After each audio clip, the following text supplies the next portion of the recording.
So let's started our today video lecture. First of all आप लोगों ने video को लाइक कर देना है। चैनल पर अगर न्यू आए हैं तो प्लीज़ चैनल को सब्सक्राइब कर दें, साथ बेल आइकन के बटन को नोटिफिकेशन ऑल कर दें ताकि आने वाली नेक्स्ट वीडियो की अपडेट सबसे पहले आप लोगों तक पहुंचती रहे। क्वेश्चन नंबर 1 है हमारे पास, इफ़ आई खालिजा you I would study harder. अब यहाँ पर हमारे पास 4 ऑप्शन है। ऑप्शन नंबर 1 है एम, ऑप्शन नंबर 2 है वर, ऑप्शन नंबर 3 है वाज, ऑप्शन नंबर 4 है बी। अब आप लोगों ने यहाँ पर जो है वो चूज़ करना है कि यहाँ पर क्या लगेगा। ये आप लोग तभी चूज़ कर पाएंगे जब आप लोगों को कंडीशनल टेंसेज सेंटेंसेस जो है उनके बारे में आपको पता होगा तो ठीक है। जो सेकंड कंडीशन है या फर्स्ट कंडीशन है, थर्ड कंडीशन है, जीरो कंडीशन है, कौन सी है, इसके लिए प्रॉपर एक फार्मूला होता है। फॉर एग्जांपल अगर हम बात करें यहाँ पर ये हमारे पास सेकंड कंडीशन है। मैंने इसकी पहचान किस तरह से की कि ये सेकंड कंडीशन है, क्योंकि हमें पता है सेकंड कंडीशन के अंदर हमेशा हम सबसे पहले यूज़ करते हैं इफ़ हमने यूज़ किया उसके बाद फिर हम क्या यूज़ करेंगे, सब्जेक्ट यूज़ करेंगे। यहाँ पर ये हमारे पास आई क्या हो गया, सब्जेक्ट हो गया। अब सब्जेक्ट के बाद हम यूज़ करेंगे ऑलवेज वर यूज़ करेंगे। ये इसका फार्मूला है for second condition. Second condition के लिए फार्मूला है, सबसे पहले हम इफ़ यूज़ करेंगे, उसके बाद हम आई मीन सब्जेक्ट यूज़ करेंगे, उसके बाद हम वर यूज़ करेंगे, वर के बाद फिर हम यहाँ पर वास के बदले वर यूज़ होता है सेकंड कंडीशन के अंदर, ठीक है। फिर उसके बाद प्लस वर के बाद प्लस वर्ब यूज़ करेंगे, उसके बाद हम सब्जेक्ट, उसके बाद प्लस वुड, उसके बाद फिर वर्ब हम यूज़ करेंगे, ठीक है। तो ये हमारे पास प्रॉपर जो है स्ट्रक्चर बन जाएगी। स्ट्रक्चर हमें इस बात की एक्सप्लेनेशन देगी कि ये हमारे पास कौन सा कंडीशन है, सेकंड कंडीशन है। सो सेकंड कंडीशन के अंदर हम ऑलवेज इफ़ के बाद, मतलब इफ़ के बाद जो हम लगाते हैं सब्जेक्ट, सब्जेक्ट के बाद ऑलवेज हम वर यूज़ करेंगे इंस्टेड ऑफ वाज के बदले वर यूज़ करेंगे। सो हमारे पास यहाँ पर क्या यूज़ होगा, were. If I were you I would study harder. Okay, I hopeful कि आपको इस क्वेश्चन की समझ आ चुकी होगी।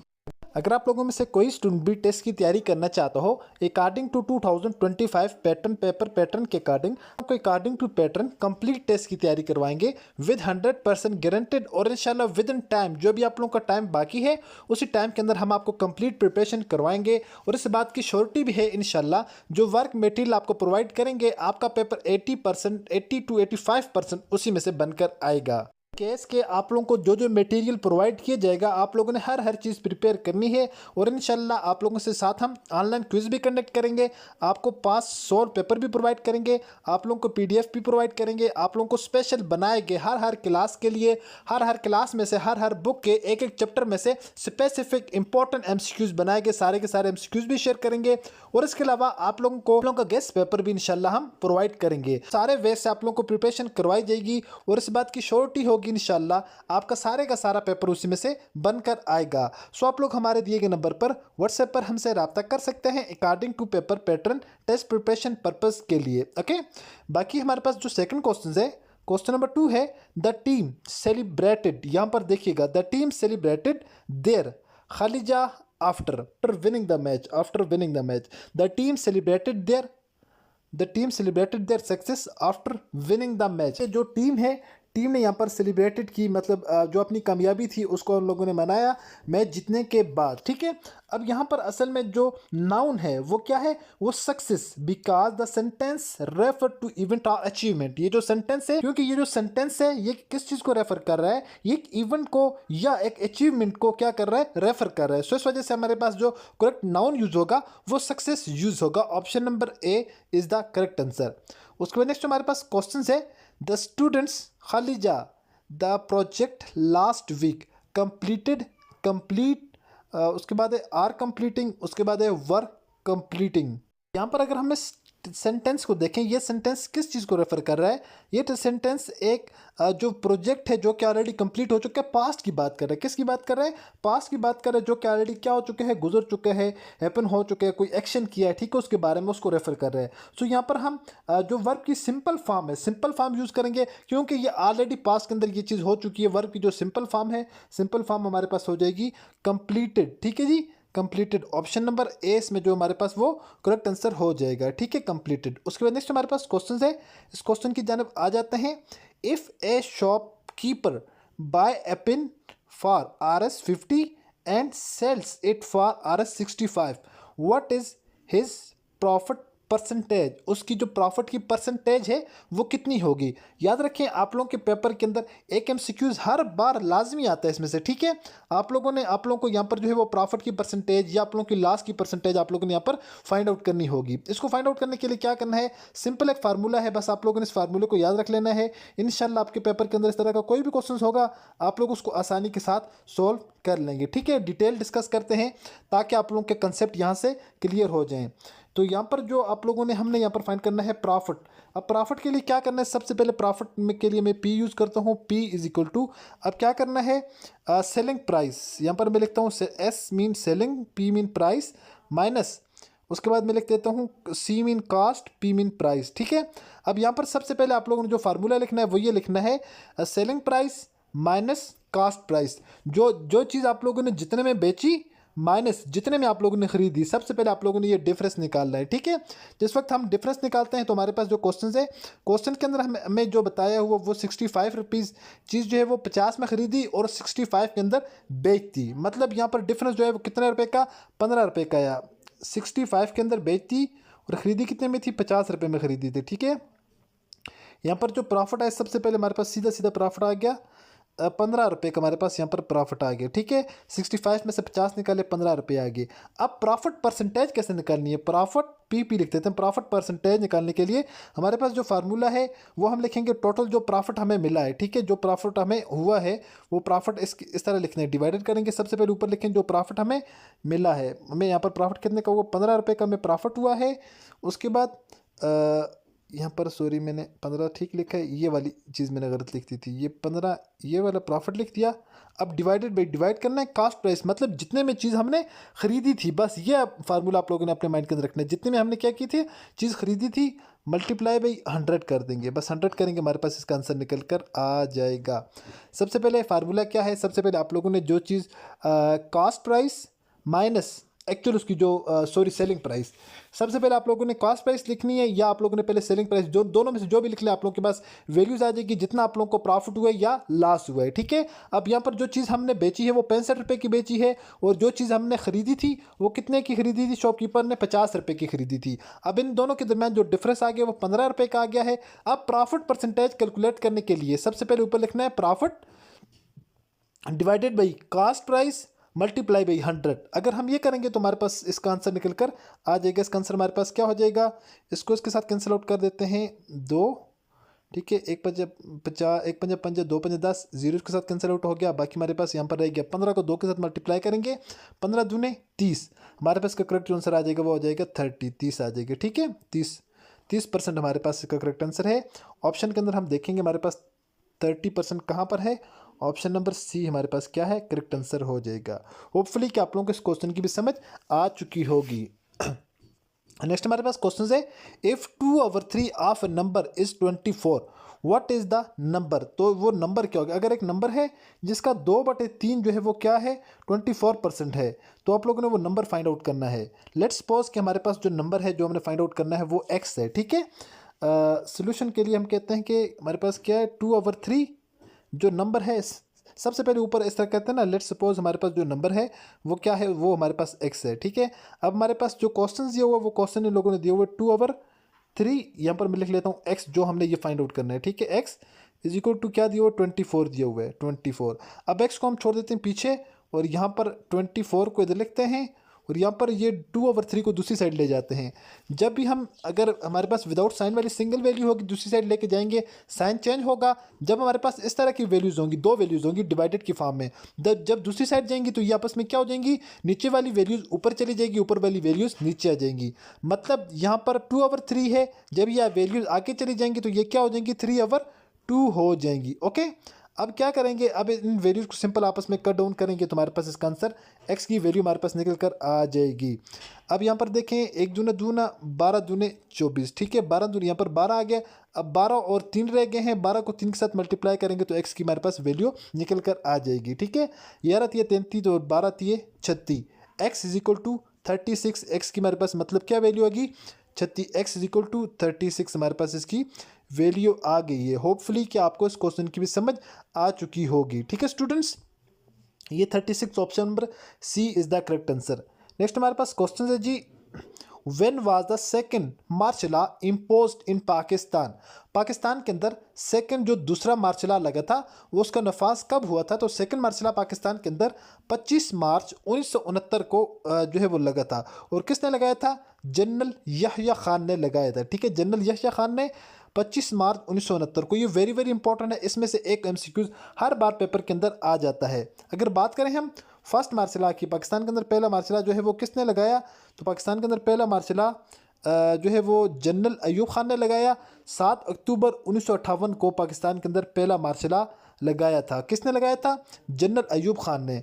सेकंड मार्शल लॉ की अगर बात करें, second martial law general Yahya Khan ने लगाया था और 25 मार्च 1969 25 मार्च 1969 को जनरल याह्या खान ने इम्पोज किया था सेकंड मार्शल लॉ। पाकिस्तान में टोटल अभी तक 4 मार्शल लॉ लगे हैं। थर्ड मार्शल लॉ जो है वो किसने इम्पोज किया?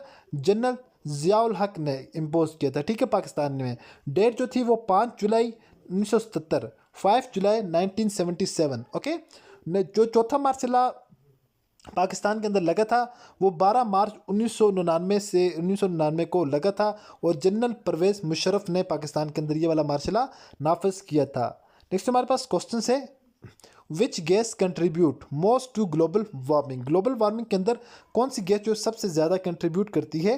तो सबसे ज़्यादा कार्बन डाइऑक्साइड। ठीक है, कार्बन डाइऑक्साइड ये जो गैस है आई थिंक 50% इसकी जो है कंट्रीब्यूशन है। बाकी 50% जो बाकी गैसेस हैं उसमें कॉक्स, सॉक्स, टॉक्स सारी आ जाती हैं। ठीक है, ऑक्साइड ऑफ नाइट्रोजन आ जाती हैं। बाकी जितनी भी गैसेस हैं CFCS हैं और ये वो बाकी सारी गैसेस मिलकर ग्लोबल वार्मिंग का जो है सबब बनती हैं, जो कि ऊपर जो है हमारी फ़िज़ा के अंदर जाकर एक लहर बना लेती हैं। जिस वक्त सूरज की रोशनी जाकर ज़मीन के साथ लगती है, यहाँ से ये रिटर्न होती है, वापस बेक होती है। बेक होने के बाद ये जो गैसेस हैं ये पूरा एक ट्रैप बना लेती हैं ना, फिर वापस ऊपर जाने नहीं देती। ये जो लाइट है, फिर ये लाइट्स इसको फिर वो नीचे ज़मीन की जाने भेजती है। एज ए रिज़ल्ट क्या होता है? ज़मीन का टेम्परेचर इंक्रीज़ हो जाता है और इससे इस जो है सारे प्रोसेस को ग्लोबल वार्मिंग कहा जाता है, ग्रीन हाउस इफेक्ट कहा जाता है और उसकी वजह से फिर ग्लोबल वार्मिंग काज होती है। तो इस वजह से ग्लोबल वार्मिंग के लिए जो रिस्पॉन्सिबल है वो कार्बन डाइऑक्साइड है। ओके, तो नेक्स्ट हमारे पास क्वेश्चन है, the process by which roots absorb water from the soil is called? ऐसा प्रोसेस जिसमें जो जड़ें हैं वो ज़मीन से पानी को क्या करती हैं? सॉइल से अपने अंदर एब्जॉर्ब करती हैं। तो पौधे के जो पौधे में जो खुराक वगैरह बनती है या उसकी ग्रोथ होती है उसमें, तो उसको ऑस्मोसिस का प्रोसेस कहा जाता है। Option number C is the correct answer. Next हमारे पास क्वेश्चन है, which tissue in roots is responsible for conducting water to the plants? कौन से जो टिश्यूज़ होते हैं जो पौधे के अंदर पानी के लिए रिस्पॉन्सिबल होते हैं, पौधे के अंदर पानी लाने के लिए रिस्पॉन्सिबल होते हैं, उन टिश्यू का नाम होता है xylem. Xylem tissue. Option number B is the correct answer. उसमें नेक्स्ट हमारे पास क्वेश्चन है, the great wall of China was built to protest against invasions from which group? जो ग्रेट वॉल ऑफ चाइना है, चाइना की जो दीवार चीन, अजीम दीवार चीन है, तो वो जो दीवार है वो किस पर्पस के लिए बनाई गई थी? तो वो कौन से जो लोग हैं उनसे वो जो हमला कर रहे थे उनके जो प्रोटेस्ट के लिए उनसे गैस बनाई गई थी, तो वो मंगोल्स थे। ठीक है, मंगोलों के ख़िलाफ़ जो उन लोगों ने दीवार बनाई थी। ये वेरी इंपॉर्टेंट क्वेश्चन है, ये most of the time paper के अंदर रिपीट होता है। ठीक है, ये जो वो लोग हमला कर रहे थे तो उनके हमले से बचने के लिए मंगोल्स के, तो ये जो ग्रेट वॉल ऑफ चाइना बनाई गई थी। ठीक है, उसके नेक्स्ट हमारे पास क्वेश्चन है, which planet is known as the morning star? सुबह का जो स्टार, जो सुबह का मॉर्निंग स्टार जो है वो कौन से प्लेनेट को कहा जाता है? तो ये मार्स को कहा जाता है। Option number A is the correct answer. उसके नेक्स्ट हमारे पास क्वेश्चन है, which river was essential to the development of Egyptian civilizations? तो जो दरिया है वो एप्टियन सिविलाइजेशन की डेवलपमेंट के लिए लाजमी था, तो वो नील रिवर था। Option number C is the correct answer. उसके बाद नेक्स्ट हमारे पास क्वेश्चन है, which is one of the oldest known civilisation in the world? दुनिया के अंदर सबसे पुरानी जो तहजीब है, सिविलाइजेशन है, वो कौन सी है, किसे जाना जाता है? तो वो मिसोपोटामियन जो सिविलाइजेशन है इसको जाना जाता है। मिसोपोटामियन जो सिविलाइजेशन है ये दुनिया की कदीम तरीन सिविलाइजेशन के नाम से जानी जाती है। नेक्स्ट हमारे पास क्वेश्चन है, वेरी वेरी इंपॉर्टेंट है ये, the city of Mohenjodaro belong to which civilization? City of जो मोंजोदड़ो है ये कौन सी सिविलाइजेशन से बिलोंग करती है? Indus valley civilisation. ठीक है, इंडस वैली सिविलाइजेशन। और ये कहाँ, किस एरिया के अंदर आती है? तो ये पाकिस्तान के अंदर आती है। ठीक है, उसमें नेक्स्ट हमारे पास क्वेश्चन है, which civilization develop the concept of senate and republic, कौन सी जो सिविलाइजेशन थी, कौन सी जो तहजीब थी जिन्होंने ये कंसेप्ट सेनेट और रिपब्लिक का जो कंसेप्ट है वो डेवलप किया था? तो ये रोमन की, ठीक है, रोमन सुल्तनत थी, रोमन जो है सिविलाइजेशन थी जिन्होंने ये कंसेप्ट दिया था सेनेट और रिपब्लिक का। ये वेरी वेरी इंपॉर्टेंट क्वेश्चन है। उसके नेक्स्ट हमारे पास क्वेश्चन है, what is the solution set for the equations. ये एक इक्वेशन है, इसका सोल्यूशन सेट क्या होगा? X square minus 5x plus 6 is equal to 0। अब आप लोगों को इसके दो आंसर मिलेंगे। एक ये कह रहे हैं कि ऑप्शन नंबर ए 2 और 3, option number B 1 and 6, option number C 0 and 5, option number D 3 and 5। अब इनमें से दो आंसर कौन से करेक्ट आएंगे, या अब हम इस क्वेश्चन को सॉल्व करते हैं। सॉल्व करने के बाद हमें कंफर्म हो जाएगा कि इस क्वेश्चन के कौन से दो आंसर हो सकते हैं, पॉसिबिलिटी है, ठीक है। इस क्वेश्चन को सॉल्व करने के लिए हम क्या करेंगे, सबसे पहले हमारे पास x square minus 5x plus 6। अब हम इसको दो मेथड से सॉल्व कर सकते हैं। एक तो हम इसको यूज़ करेंगे बाय यूजिंग क्वाड्रेटिक इक्वेशन, जो आप लोगों ने क्लास 10th के अंदर आई थिंक चैप्टर नंबर 2 है, वो वहाँ पर आप लोगों ने रीड आउट किया होगा। ये सेकंड नंबर है, इसको फैक्टराइजेशन बनाएंगे, ठीक है। फैक्टराइजेशन से ये है कि बिल्कुल सिंपल मेथड है। आप लोगों ने दो फैक्टर बनाने हैं, ऐसे फैक्टर बनाने हैं जिनको प्लस या माइनस करें, क्या करें, प्लस या माइनस करें, वापस ये माइनस 5x आ जाए, और अगर हम उसको आपस में मल्टीप्लाई करें तो हमारे पास आंसर क्या है, हमारे पास आंसर उसका 6 ही आना चाहिए। फैक्टराइजेशन बिल्कुल मेथड बिल्कुल ईजी है। आप लोग, मैं ऑलवेज इसी को यूज़ करता हूँ, रिकमेंड भी आपको यही करूँगा। यूजिंग फैक्टराइजेशन मेथड हम इसको सॉल्व करते हैं इस क्वेश्चन को, ठीक है। हम इनके फॉर एग्जांपल मैं फैक्टर बनाता हूँ, जिस तरह यहाँ पर देखें, मैं कहता हूँ हमारे पास है -2x, उसके अलावा -3x। अब आप लोग आपस में इसको देखें, अगर मैं इनको अगेन आपस में जमा करता हूँ, 2 एंड -2x -3x, तो हमारे पास हो जाएगा -5x। आई होप कि आपको बात की समझ आ चुकी होगी। इनको आपस में प्लस माइनस करते हैं तो हमारे पास -5x आ जाता है। और अगर इनको मैं आपस में मल्टीप्लाई करूँ, 2 3 जार 6, तो हमारे पास ये 6 मेरे पास आ रहा है। सो इट मीन हमारे पास जो दो फैक्टर बन रहे हैं वो हमारे पास एक -2x है और -3x। हम इनको फैक्टर बना लेंगे। सो हम इनको फैक्टर बनाते हैं। हमारे पास सबसे पहले एक्स स्क्वायर अपनी जगह पर रहेगा, उसके बाद मैं यहाँ पर लिख लेता हूँ -2x बना लेता हूँ एक में, और उसके बाद मैं दूसरा बना लेता हूँ -3x बना लेता हूँ। अगर इनको प्लस माइनस में आपस में करूँगा, मेरे पास फिर -5x आ जाएगा, प्लस 6 इज इक्वल टू हमारे पास 0 आ जाएगा, ठीक है। आई होप कि आप लोगों को स्टेप नंबर 1 की समझ आ चुकी होगी। बाय यूजिंग क्वाड्रेटिक इक्वेशंस भी मैं आप लोगों के साथ शेयर कर देता हूँ, ठीक है। अब क्या करना है, हमने इनके बनाने हैं दो फैक्टर बनाने, इन दोनों के फैक्टर, इन दोनों के। अब इनमें से जो चीज़ कॉमन होगी वो हम बाहर ले लेंगे, और जो चीज़ सेम होगी दोनों में, मतलब ठीक है, कॉमन का मतलब जो एक में भी हो और दूसरे में भी हो। अब देखें, इसमें भी x है और इसमें भी x है, और इसमें 3 है, अगर इसमें 6 है तो उसको हाफ कर देंगे, वो मैं आपको बताता हूँ, ठीक है। यहाँ पर हम एक ले लेते हैं, x को हम लेंगे यहाँ पर कॉमन। इसका मतलब ये हुआ कि यहाँ पर हमारे पास 2x थे, एक x हमारे पास यहाँ पर अंदर बच के एक x हमने बाहर ले लिया है। यहाँ पर फिर लगाते हैं माइनस की साइन, उसके बाद हमारे पास यहाँ पर ऑलरेडी x बाहर लिया हुआ है, ये वाला x ख़त्म, और हमारे पास यहाँ पर बच गया है 2। इसके बाद हम ब्रैकेट को करते हैं क्लोज। आई होप कि आप लोगों को बात की यहाँ तक समझ आ चुकी होगी।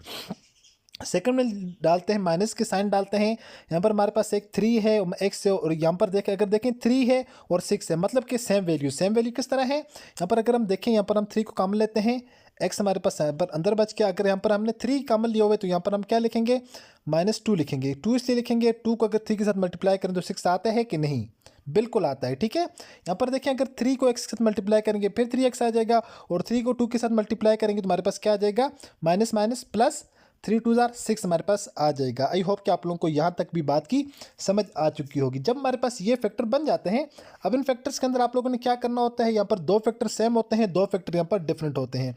अब ये भी सेम है और ये भी सेम है, इनमें से एक फैक्टर इनमें से लेना है, सेकंड फैक्टर हमने ये वाला लेना है। अब क्योंकि x -3 है और x -2 दो फैक्टर है, एक हमारे पास बन जाएगा x -3, पहला फैक्टर ये बन जाएगा, दूसरा फैक्टर हमारे पास ये x -2 दो हैं, एक इनमें से ले लेंगे, x -2 हमने यहाँ से ले लिया, हमारे पास बन गया x -2, और दूसरा हमारे पास बन गया x -2, ठीक है। x -3 x -2 हमारे पास बच गया। अब इसको मैं अगेन रीराइट कर लेता हूँ। हमारे पास बन गया था x -2, दूसरा हमारे पास था x -3 इज इक्वल टू 0, ठीक है। अब करना क्या है, अब इसको मैं अगेन लिख लेता हूँ, x -2 इज इक्वल टू 0, उसके बाद लिख लेता हूँ x 3 इज इक्वल टू 0। अब क्या करेंगे, ये जो 3 है ये वाला -2 इसको दूसरी साइड ले जाएंगे, यहाँ से इस माइनस को दूसरी साइड ले जाएंगे -3 को। हमें पता है इस बात का, यहाँ पर हमारे पास बच गया x इज इक्वल टू, जब ये -2 दूसरी साइड जाएगा तो क्या हो जाएगा, +2 हो जाएगा। प्लस को लिखते नहीं है साथ, तो मैं सिंपल 2 लिख देता हूँ। यहाँ पर हमारे पास x है, जब -3 को दूसरी साइड लेके जाएंगे तो ये क्या हो जाएगा, +3 हो जाएगा। इसका मतलब ये हुआ कि जो हमारे पास आंसर पैटर्न है, आंसर के अंदर हमारे पास 2 आंसर आ जाएंगे। एक हमारे पास 2 और 3 जो हमारे पास वैल्यू होगी 2, 3, ये हमारे पास करेक्ट आंसर हो जाएगा। सो इसमें जो ऑप्शन नंबर ए है 2, 3, ये हमारे पास क्या हो जाएगा, ये हमारे पास करेक्ट आंसर हो जाएगा। होपफुली कि आप लोगों को इस क्वेश्चन की समझ आ चुकी होगी। देखिए स्टूडेंट, क्वेश्चन मुश्किल नहीं है, ऐसा ना हो कि आप लोग सोचें कि ये जो है बहुत ज़्यादा मुश्किल क्वेश्चन है। आप लोग उसको किस तरह सॉल्व करेंगे, अगर आपके पेपर के अंदर आता है तो बिल्कुल ईजी है। इन केस के अगर आपको आता हो, आप लोग विदिन 30 to 40 सेकेंड इसको सॉल्व कर सकते हैं। सेकंड मेथड की अगर बात करें, सेकंड मेथड ये होता है ना, इसमें आप लोगों ने 3 वैल्यूज़, जो पहली वाली वैल्यूज़ को a कहते हैं। अब x के पीछे हमारे में पता है 1 है, उसके बाद जो दूसरी वैल्यूज़ को b कहते हैं, दूसरी वैल्यू हमारे पास क्या है, -5 है। तीसरी वैल्यू हमारे पास क्या है, c, हमारे पास जो हो जाएगा वो हमारे पास 6 हो जाएगा। अब यहाँ पर हम सिंपल यूज लिख लेते हैं क्वाड्रेटिक फार्मूला। क्वाड्रेटिक फार्मूला लिखते हैं। क्वाड्रेटिक फार्मूला हमारे पास क्या होता है, +-b, b²-4ac divided by 2a। हमने ये ए बी सी की वैल्यूज़ लिख दी। उसके बाद हमने लिखना है क्वाड्रेटिक फार्मूले को, हमने यहाँ पर ड्राइव करना है। क्वाड्रेटिक फार्मूला हमारे पास होता है x इज इक्वल टू, सबसे पहले होता है -b, यहाँ पर -b, उसके बाद यहाँ पर डालते हैं प्लस माइनस, उसके बाद यहाँ पर होता है अंडर रूट। जब अंडर रूट डाला, अंडर रूट के बाद यहाँ पर हमारे पास हो जाएगा b का स्क्वायर, उसके बाद यहाँ पर सॉरी b का स्क्वायर है, ठीक है, यहाँ पर ये आप लोग इसको स्क्वायर कंसिडर कीजिएगा, b का स्क्वायर। उसके बाद हमारे पास हो जाएगा -4a into c, a c divided by 2a। अब यहाँ पर क्या करना है, सिंपल एंड सिंपल। आप लोगों को मैंने सबसे पहले वैल्यूज़ निकाल कर बताई थी। a की वैल्यू 1, b की वैल्यू -5, c की वैल्यू +6 है। जहाँ पर a है वहाँ पर आप लोगों ने a की वैल्यू पुट करनी है, जहाँ पर c है c की वैल्यू पुट करनी है, जहाँ पर b है b की वैल्यू अपने पुट करनी है, जहाँ पर b स्क्वायर है b की वैल्यू पुट की, ऊपर स्क्वायर ले लिया, यहाँ पर 2 है, उसके बाद a है, जहाँ जहाँ पर a होगा उसमें a की वैल्यू, जहाँ पर b है उसमें b की वैल्यू, जहाँ पर c है उसमें c की वैल्यू करनी है, और सिंपल हमारे पास उनके आंसर्स निकलते जाएंगे। इसमें कुछ मुश्किल भी नहीं है, बस सिंपल ये है, आप लोगों को फार्मूले का पता होना चाहिए। 1-2 बार आप लोगों ने लाजमी से प्रैक्टिस करनी है। Practice made man perfect. जब फर्स्ट टाइम आप लोग अटैम्प्ट करने की कोशिश करेंगे, आप लोग इसको सॉल्व नहीं कर पाएंगे। 1-2 बार ट्राई कीजिएगा, इंशाल्लाह आप लोग इजीली सॉल्व कर पाएंगे। आप लोगों के लिए टास्क ये है, बाय यूजिंग फैक्टराइजेशन मेथड आप लोग इस क्वेश्चन को सॉल्व करें। आप लोगों से कहाँ तक सॉल्व होता है कमेंट बॉक्स में आप लोग इसका आंसर लाजमी से दीजिएगा। उसके बाद नेक्स्ट हमारे पास क्वेश्चन है, which of the following is a prime number. हमारे पास इनमें से कौन सा जो है वो एक प्राइम नंबर है, ठीक है। हमारे पास को प्राइम कौन सा है और प्राइम नंबर हमारे पास कौन सा है, ये भी आप लोगों के लिए टास्क है कि आप लोगों ने बताना है। अब प्राइम नंबर हमारे पास वो नंबर होता है जो एक के ऊपर डिवाइड होता हो, और सेकंड वो अपने ऊपर, मतलब जो नंबर है वो नंबर उसके ऊपर अपने आप के ऊपर ही डिवाइड होता हो। फॉर एग्जाम्पल हमारे पास है, जिस तरह पहले इसको ले लेते हैं 21 को। अब 21 को देखें, 21 को देखें अगर 3 सत्ता सबसे पहले एक के साथ डिवाइड होता है, ये होता है बिल्कुल एक के साथ, सारे के सारे डिजिट एक के साथ होते हैं। जिस तरह 1 × 21 नंबर हमारे पास हो गया। उसके बाद अगर 3 के ऊपर जाएँ, 3 सत्ता 21, उसके बाद अगर 7 के ऊपर जाएँ, 7 × 21, उसके बाद अगर 21 के ऊपर जाएँ तो ये हमारे पास देखें कितने फैक्टर बन रहे हैं, 1 2 3 4। सो इसका मतलब ये प्राइम नंबर नहीं है। प्राइम नंबर हमारे पास वो नंबर होता है जो सिर्फ 2 डिजिट्स के ऊपर डिवाइड हो। एक वो 1 के ऊपर होता हो, सेकंड वो जो खुद डिजिट हो। जिस तरह फॉर एग्जांपल हमारे पास 17 है, मैं आपको 17 की एग्जांपल देता हूँ, ये हमारे पास क्या है, प्राइम नंबर। अब देखें 1 × 17 70, उसके बाद ये 17 के ऊपर डिवाइड होता है, 17 × 17 ये हमारे पास 17 हो जाएगा। अब आप लोगों ने इनके अंदर से, इस क्वेश्चन में से आप लोगों ने आइडेंटिफिकेशन करनी है कि इसमें से प्राइम नंबर कौन सा है। आप लोगों ने बता देना है कि लास्ट जो क्वेश्चन है, लास्ट क्वेश्चन में प्राइम नंबर आप लोगों के पास 21 है, 33 है, 47 है या 51 है। होपफुली के सारे क्वेश्चन जो आप लोगों के साथ मैंने आज के इस लेक्चर के अंदर डिस्कस किए हैं, आप लोगों को समझ आ चुके होंगे, और इंशाल्लाह मल्टी डायरेक्शनल कंसेप्ट के एमसीक्यूज मैंने आपके साथ शेयर किए हैं, very very important and helpful आप लोगों के अपकमिंग एग्जाम के लिए। मिलता है नेक्स्ट वीडियो में इसी तरह एक और इम्पोर्टेंट वीडियो के साथ। अपनी दुआ में याद रखिएगा और देखते रहिएगा चैनल वे ऑफ लर्निंग। अल्लाह हाफिज़।